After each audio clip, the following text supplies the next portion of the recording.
Okay.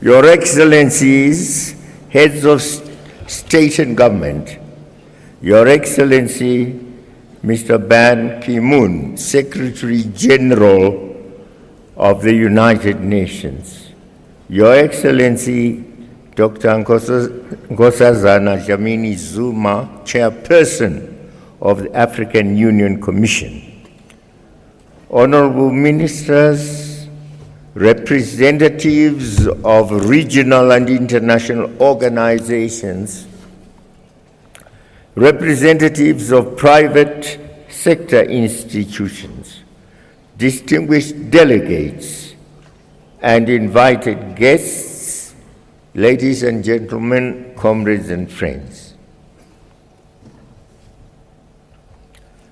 I take the floor after the representative of Palestine has made a speech, wailing speech, crying speech.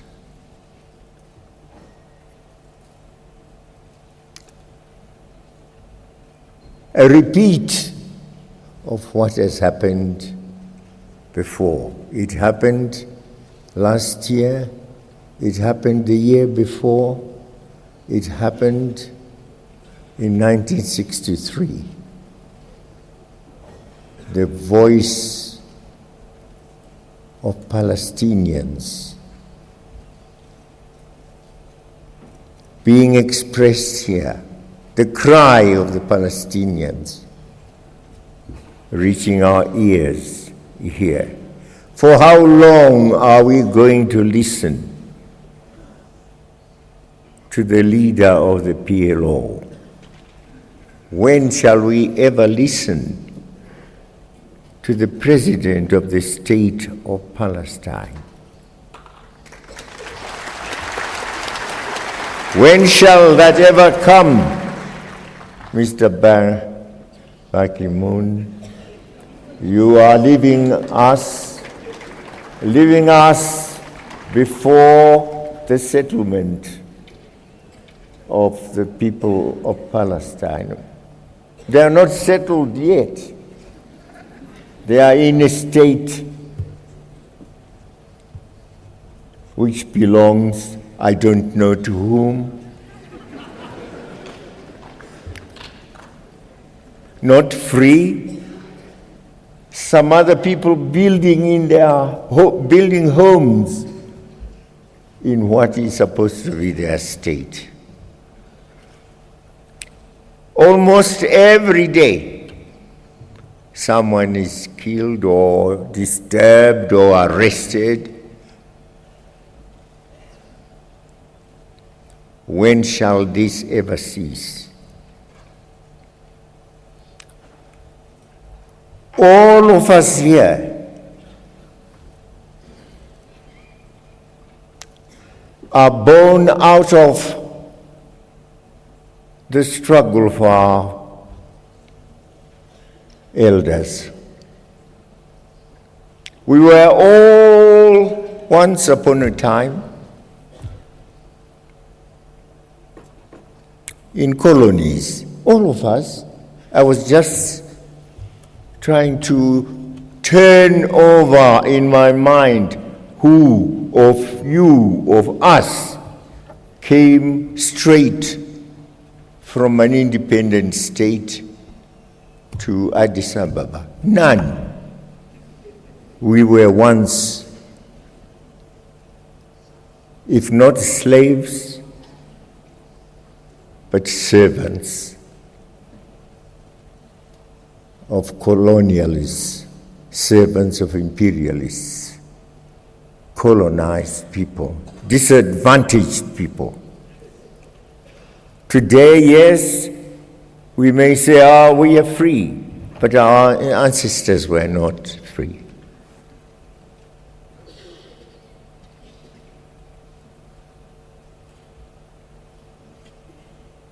They are blacks across the Atlantic. There are others who lie deep down the sea.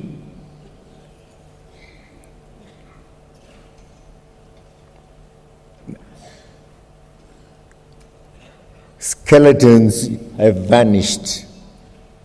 The oceans have worked on their skeletons.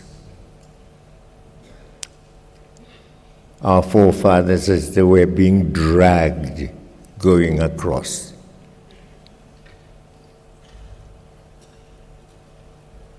And across to a country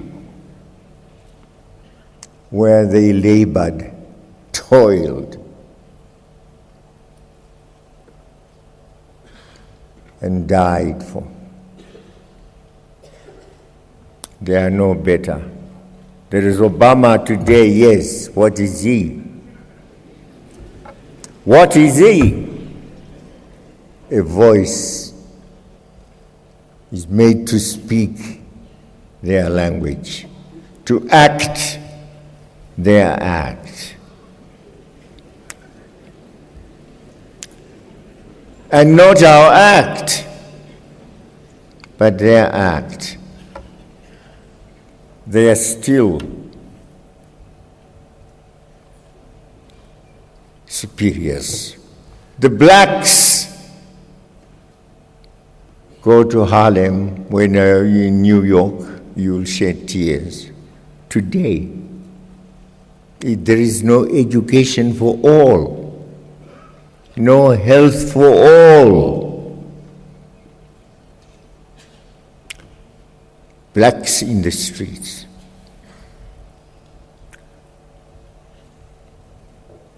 And nobody seems to talk about it. But they instead still want to talk about us.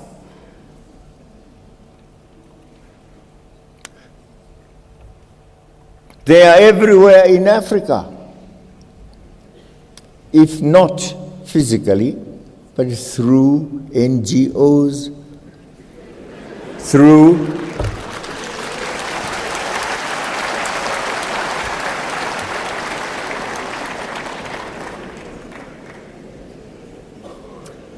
spies, through pretenders who come to us and say they are here in Africa to assist us. Even in groups, armed groups on some of our territories.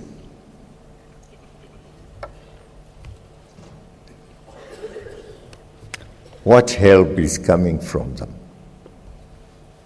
Regime change. We are supposed to be free and independent, Mr. Ban Ki-moon. Supposed to be free, the 54 countries.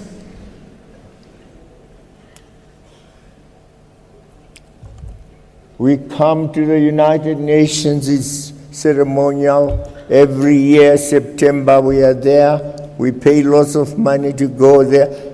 And to the General Assembly, we make speeches, we go back home, year in, year out. But the bosses in the Security Council say, you shall never have the powers that we have as permanent members. And we have asked and asked and asked, and asked and asked, reform the Security Council.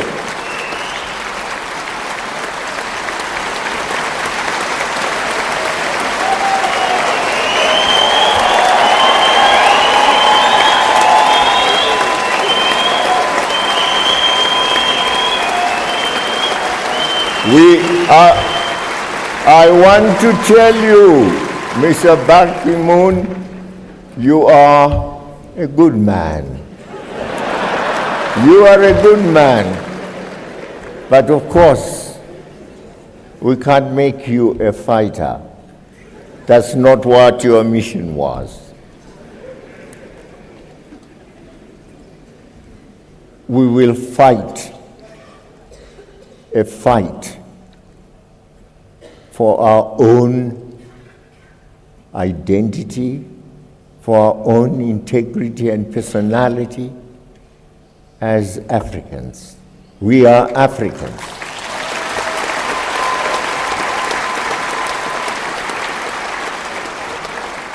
If we decide, as we shall certainly do so one of these days, that down within the United Nations, we are not members of it, others are real members of it, we are artificial members of it, and we can't continue to be artificial members of it. How can only a handful of people, in fact it's only America and the Europeans, those who say they are white-skinned, because they are white-skinned, anybody else who is not like us shall not have the power and strength, integrity that we have. If the United Nations is to survive, we must be equal members of it. Equal members who can say when we go to the body that we are now speaking truly as members with a voice that's understood, respected, and honored. But no, that's not it. We met in Swaziland some years back to discuss the reform of the United Nations, especially the Security Council. And we came up with KwaZulu consensus. We have said we want 2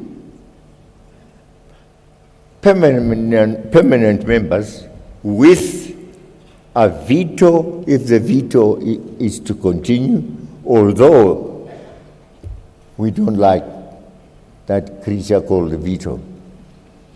But if the veto is to be retained, those members must also have the veto.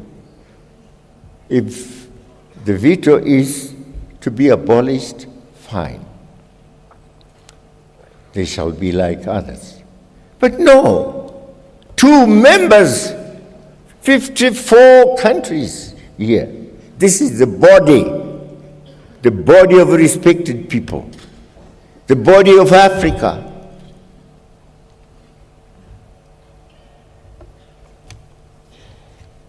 So I wonder whether you have told them that we also are humans.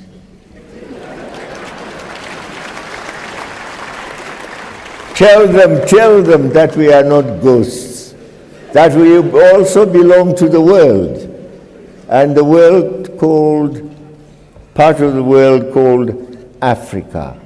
And Africans shall no longer tolerate a position of slavery. Slavery by any other name, by denial of right, slavery by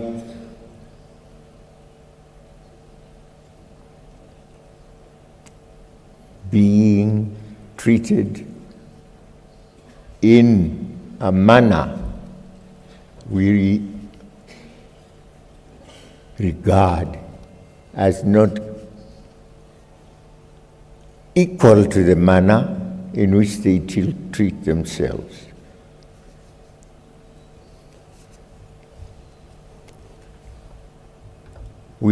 I hope you will hear from us on this issue of the reform of the United Nations. But you have done a good job for us.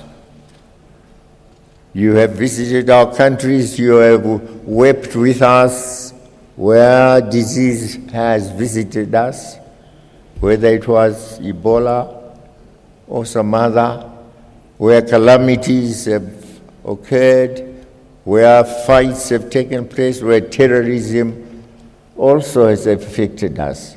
We thank you for that concern as a human being. And so,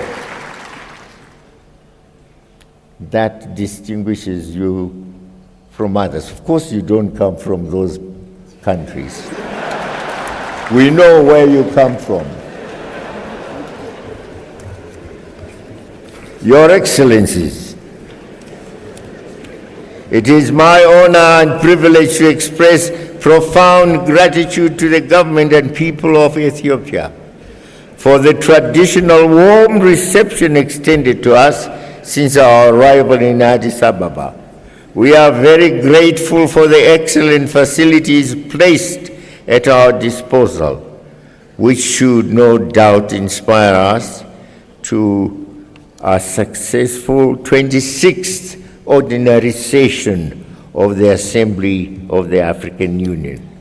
Your Excellencies, in line with our aspiration to silence the guns by 2020, matters of peace and security were high on our agenda in 2015.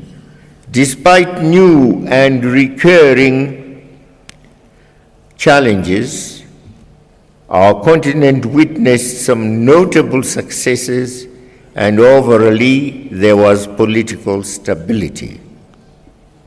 Notwithstanding the spirited attempts to derail transitional processes by negative elements in Burkina Faso and the Central African Republic, the people of these two brotherly countries remained resolute and committed to constitutionalism.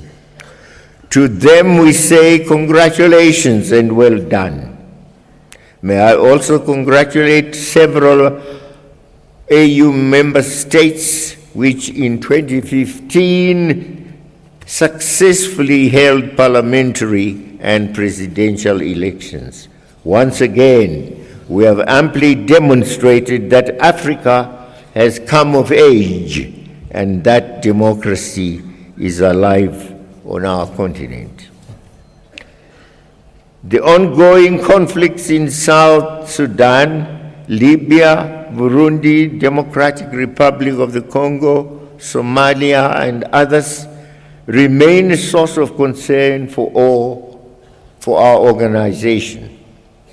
Even there, we have of late witnessed some glimpses of hope for peace which deserve our support.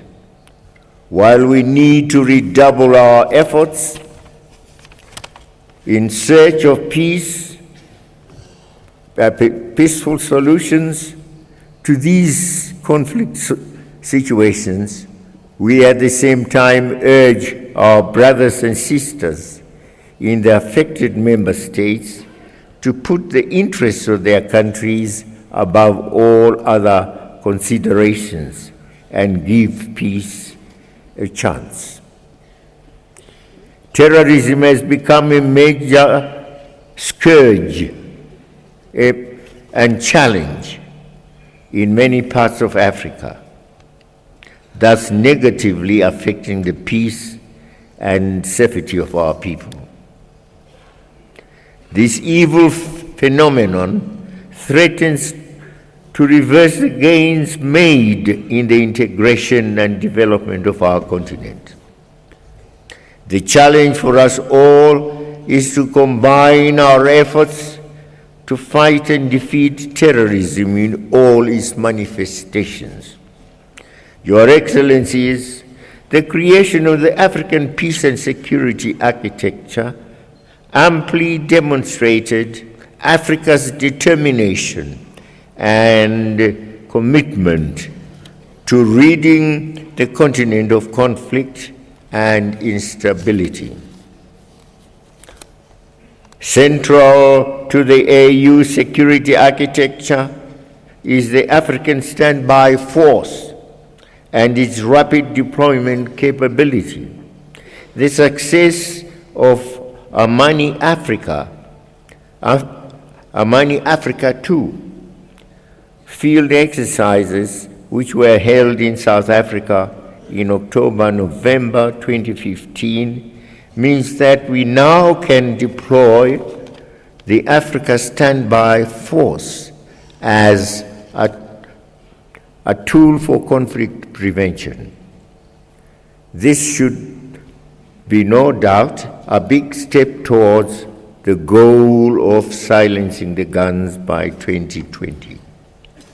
Your Excellencies, the Agenda 2063 and the first 10-year plan marked this giant step towards the Africa we want. But the Agenda 2063 is only a first step. Much more remains to be done for our vision to become a reality. We therefore need to collectively work with a sense of urgency to finalize the funding, follow-up, and monitoring mechanisms so as to enhance the successful implementation of our plan. In this regard, we look forward to the consideration by this Assembly of the progress report on the implementation of Agenda 2063 and, in particular, the Africa Resource Mobilization Strategy, which has been developed by the Commission. Your Excellencies, in all our endeavors to implement this important roadmap, we should never lose sight of the fact that the Agenda 2063 is a people's agenda. It is owned by and belongs to the people of Africa. The popularization of this blueprint at the continental, regional, and national levels is therefore of paramount importance and a responsibility for us all. Equally important is the task of domesticating the plan, ensuring that its synergization and synchronization with our national and regional plans takes place. I am happy to note that many of our countries, working together with the Commission, have already taken significant steps in this regard. Your Excellencies, you will recall that our Assembly took a principled decision to progressively meet from our own resources the bulk of our budget in order to ensure and safeguard the ownership of the African agenda and processes by Africans. To this end, we decided that by the end of the next 5 years, beginning in 2016, we must meet 100% of our operations budget, 75% of our programs budget, and 25% of the peace and security budget. The implementation of this important decision would be a clear demonstration of our will and commitment to our organization. The African Union, of our organization, the African Union, and will enable Africa to occupy its rightful place in the community of nations.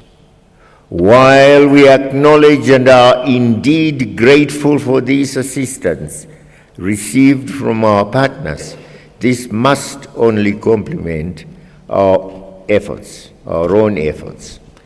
It is therefore imperative that we prioritize and pay our member state subscriptions timeously. Your Excellencies, in these past months, we have witnessed the plummeting of the prices of primary commodities and the concomitant slowdown in the growth and development of our economies. This has negatively impacted on our capacity to eradicate poverty, create employment, particularly for our youths, as well as improving the livelihoods of our peoples. We therefore must not spare any effort to push for the industrialization of our countries and regions, with value addition and beneficiation at the core. The implementation of the African industrialization strategy should be prioritized. Your Excellencies, the past year has also witnessed enhanced cooperation between Africa and its strategic partners. In this regard, the third Africa-India Summit and the Forum on China-Africa Cooperation, FOCAC, were successfully convened in India and South Africa, respectively. These partnerships fora serve as important platforms to advance our development agenda and to further strengthen our international strategic partnerships with a view to ensuring mutual benefit and win-win cooperation. Your Excellencies, climate change has become a real threat to our very existence. There are justified worries over the humanitarian impacts of the strongest El Nino on record, which is increasing the threat of hunger and disease in several parts of our continent. Drought and flood conditions threaten the livelihoods of around 30 million people. It is in this context that we welcome the comprehensive climate agreement that was reached in Paris, France. Although Africa did not get everything it wanted, we need to commend the Africa Group and the G20s, the G77 and China for very ably representing us throughout the conference under very difficult circumstances. The inclusion in the agreement of the principle of common but differentiated responsibilities and respective capabilities is a positive outcome. Your Excellencies, to improve the way we conduct our business in the African Union, beginning last June, we resolved to begin our summits, as we have done today, in closed session, with an agenda limited to strategic issues of integration, peace and security, governance, and the financing of our union. This should allow us to deal with issues in a more focused and robust manner. We also strongly believe that a well-resourced, appropriately trained and highly motivated commission will help us deliver better and faster. We need to have a commission that is lean, effective, and efficient. As we proceed with the restructuring, we must uphold the cardinal principle of equitable geographical distribution of the Commission posts, without compromising, of course, on quality. This ensures that the Union belongs to all of us. Your Excellencies, with regard to the need to adhere to common African positions, it would be remiss of me not to mention disturbing dissonance among member states on the unresolved decolonization of the Sahrawi Arab Democratic Republic. Under no circumstances should the unjustifiable colonization of a legitimate and full member of the Union be condoned. Allowing history to be rewritten in order to justify the blatant occupation and colonization of a sister country goes contrary to the decolonization ethos of our founding fathers. Our saying, we are 14, deriving from colonies, but of course we still have Sahrawi. Sahrawi is a debt we owe to the people of Sahrawi. When shall we pay that debt? When shall we decide that the people of Sahrawi become independent? Our charter says the colonial boundaries that we found in 1963 shall be the boundaries we respect.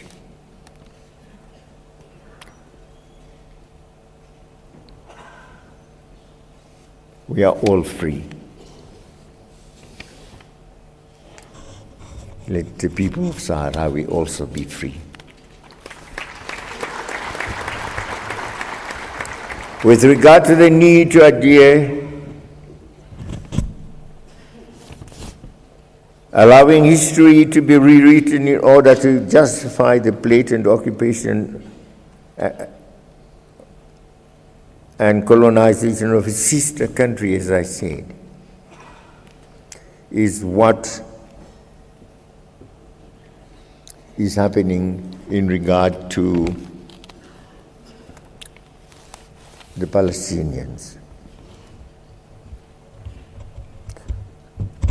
And we should also call upon our cooperating partners, especially those with whom we have standing partnerships, to respect our AU, African Union position on Sahrawi Republic within the context of our partnership frameworks. Similarly, I wish to express my disquiet over the developments leading to the EU summit on migration that was held in Valletta, Malta. Allow me to recall that we had reached an understanding with our friends in Europe. I stammer to say friends, but nevertheless I managed to pronounce the word. Friends in Europe, that we would have a summit to address the issue of migration, which is of common concern to all of us. Alas, at the last minute, we had only a few of us from Africa would be invited. While I fully appreciate that we are affected differently by migration, there is need for a collective approach for the common good of all of us. Let the common interests of Africa unite us, please. Unite us on this and other global issues as well. For, as that song by that group of singers rang, united we stand, divided we fall. So on this one we were divided. Let's not be divided. The principles of unity, solidarity, and freedom bequeathed to us by our forebears from the bedrock of organization, that those principles must continue to be our principles. We wouldn't be here if 1963 had not occurred. And I can tell you, even as we, as freedom fighters then, sought assistance in the South, it was not just in the South. I remember about 1978-79, moving to Guinea-Conakry, to Senegal,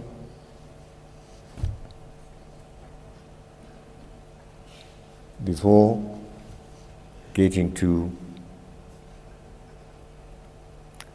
the OAU, just pleading for assistance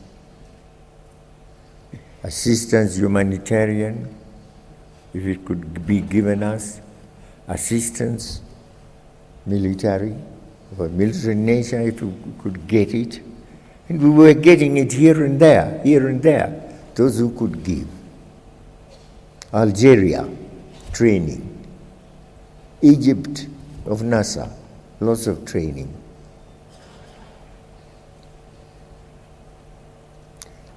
And as 1963, the inaugural conference took place, the leaders came from all these countries. Ben Bella had won his struggle, the Algerian struggle of France. France had, after all the other Francophone countries had got their independence, Algeria was denied that independence by de Gaulle. Why? Because Algeria, he said, is part of France. Algeria, part of France. Algeria, part of France. Mediterranean Sea, yes, he said, Algeria cannot choose as others chose to say yes or no. No choice was given it because it was regarded as part of France. That's why the Algerians took to arms. And that's why Ben Bella could come. And we sang glory to him. And of course, he regarded that the independence of Algeria was not complete until the independence of all the other countries, including South Africa. was also acquired, until those other countries were also free. And Ben Bella, we still remember what he said. He put aside his speech. He said, "Let us die a little for South Africa. Let us die a little for South Africa."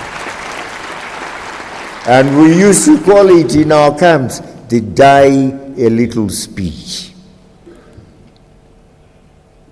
The contribution made.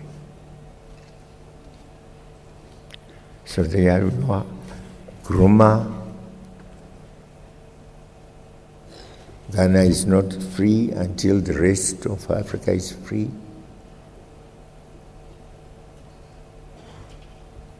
That spirit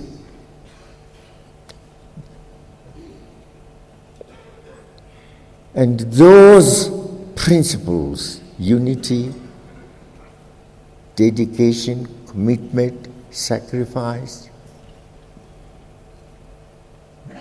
the givenness that struggle is our struggle, should remain with us. That suffering of people in Liberia is our suffering. We should have said that.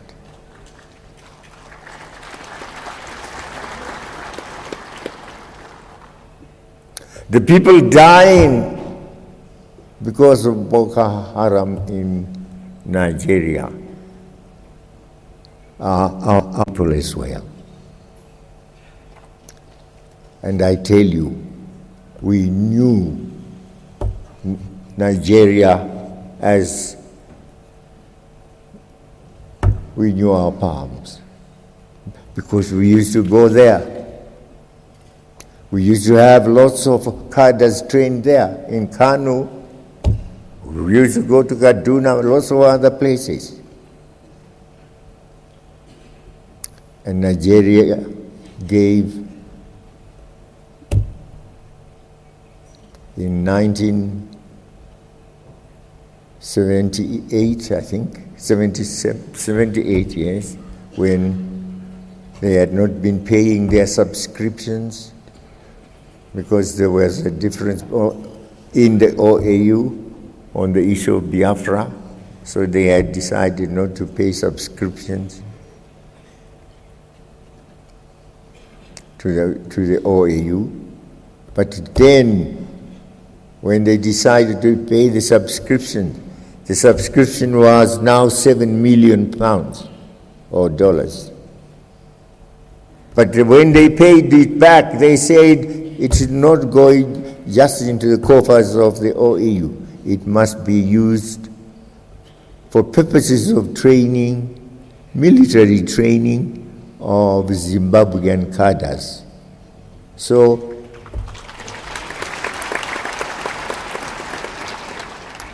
Gomo and I and Brigadier Gaba used to go to the camp to the base where this group of our cadres was being trained. That is a contribution we made. I could give you other forms of contribution made. I will be, after this, I'll be talking about Hashim Bita, who headed the Liberation Committee established in Tanzania. And the Liberation Committee was meant to source arms for us. And all our liberation committees were there. From Guinea-Bissau and Cape Verde, Cabral. We were all in Tanzania.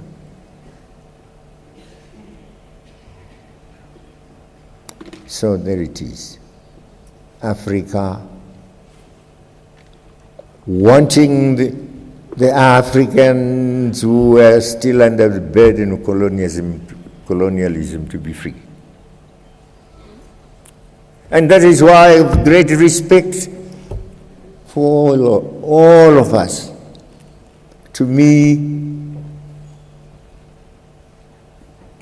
you come to my country, it's your country. I go to your country, it's also my country. You can't chase me. You can't chase me and I can't chase you. That's it, the African spirit. We had to fight for it also. You had to starve for it, to sacrifice for it. And now you get some people still saying, because we are white and you're black, we can't give you the honor of equality in the Security Council. Nonsense.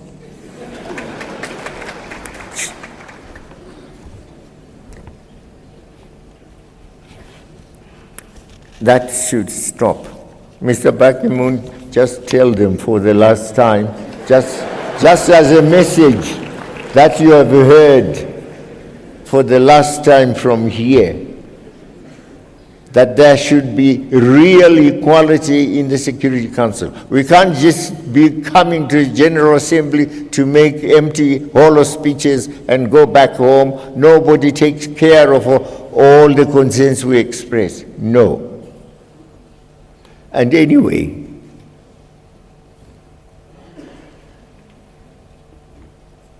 the headquarters is actually of the United Nations is misplaced. Where do you have most of the people? You have 1.2 million people in India, 1.3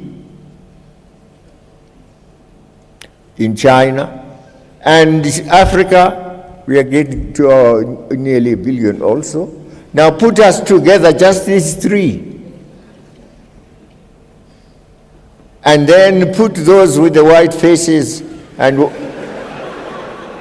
pink noses. Put them together as against us. How many are they, even man to a man? And do we allow that group should continue to harass us even in our independent countries? Regime change, Mugabe should not be there, we want someone else. Kikwete was telling me the other day that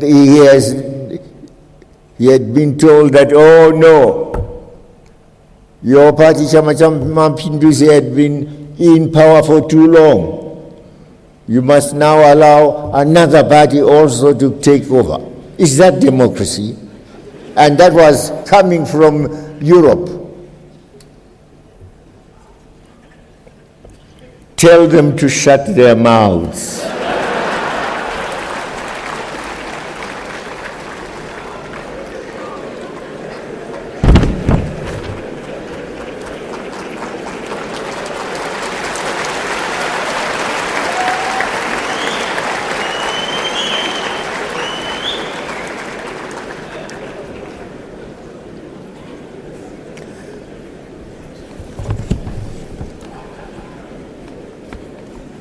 Ladies and gentlemen, comrades and friends, I am about to hand over the collective stewardship of this august body.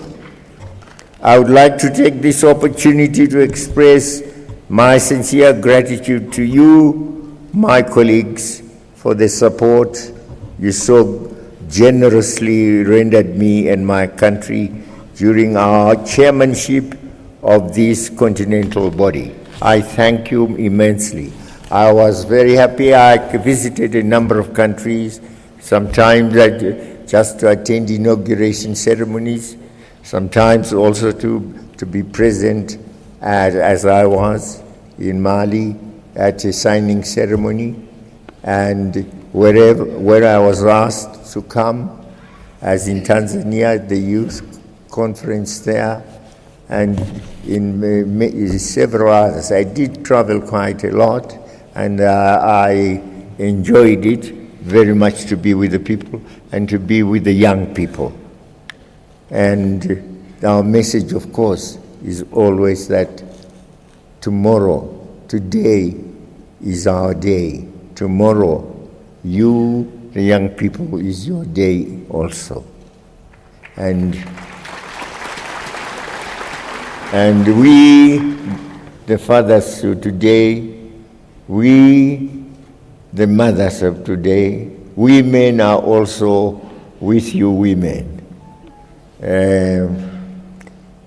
Together we must work for our children and groom them up. See they are healthy, see they are educated, see they have skills, and see they are ideologized. They know the history of their country. They are proud to be Africans. So let's bring our youth up. So it was really an honor to guide the work of our organization in the past year and make our own humble contribution towards building the Africa we want. In conclusion, I would like to reaffirm my unwavering support and that of my government to the incoming person, to my brother of Chad. I am confident that the Assembly will lend the incoming chair his full support. So the President of Chad, we wish you well. We wish you well, and whatever support you would want from me, I will still be there. I will still be there until God says, come. Then I'll go and join the others. But as long as I'm still alive, I'll still have the punch. So I want to thank you, and thank you a lot. I want also to thank the Commission, Mai Zuma, and your commission and commissioners for all the support that they gave me and our togetherness as we looked forward together, and we tried to put things together. So I say forward ever, backwards never. Asante sana. Merci beaucoup. Muchas gracias. Tatenda siyabonga.